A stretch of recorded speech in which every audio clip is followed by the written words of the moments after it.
নানা ব্যাধিতে আছি, একটা চিকিৎসা করতে গেলে আরেকটা ক্ষতিগ্রস্ত হয়। আপনার ডায়াবেটিস, আপনার কি আরেকদিকে কিডনির প্রবলেম, হার্টের প্রবলেম, লিভারের প্রবলেম, আবার নানা ধরনের নিউরো প্রবলেম, সব প্রবলেমের চিকিৎসা তো আপনি একটা করতে পারতেছেন না।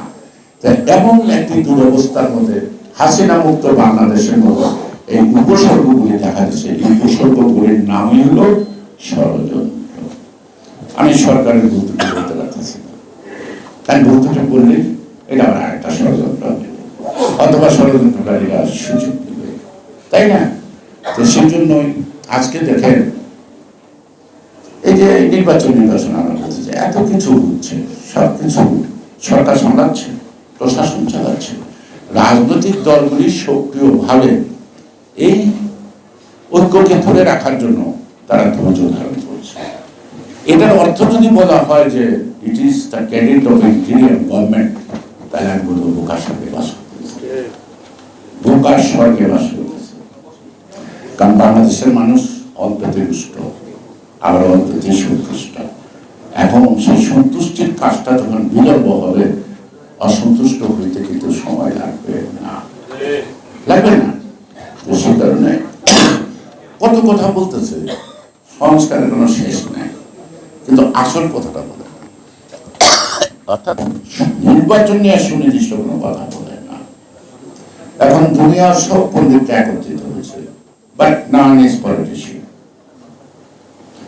সকল সময় সকল দেশে রাজনৈতিক সমস্যা, রাজনীতিবিদরা মোকাবেলা করে, সমাধান করে, এবং তারা যার এক্সপার্ট বলি যে কোনো কাজে, সে অ্যাডভোকেট হতে পারে, আইনি, আমি তার থেকে সাজেশন নিব, কিন্তু অর্গানাইজ করতে রাজনীতি।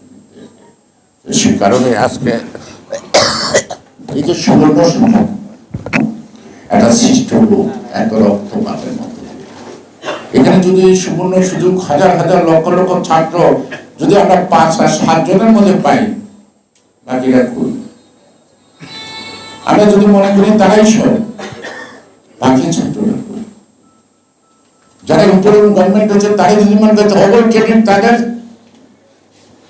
তাহলে আর যদি কোনো কোনো রাজনৈতিক দলে হঠাৎ করে স্বপ্ন দেখে অনেক কিছু হয়ে গেছে, অনেক কথা বলতে, তাহলে কি হইব? জাতীয় ঐক্য ধরে রাখতে পারবে মানুষ কতক্ষণ? জাতীয় ঐক্য তখনই হয় একটা নির্বাচনের মধ্য দিয়ে তার মতামতের প্রতিফলন ঘটে, এই পক্ষে বিশেষ সারা দেশের জন্য।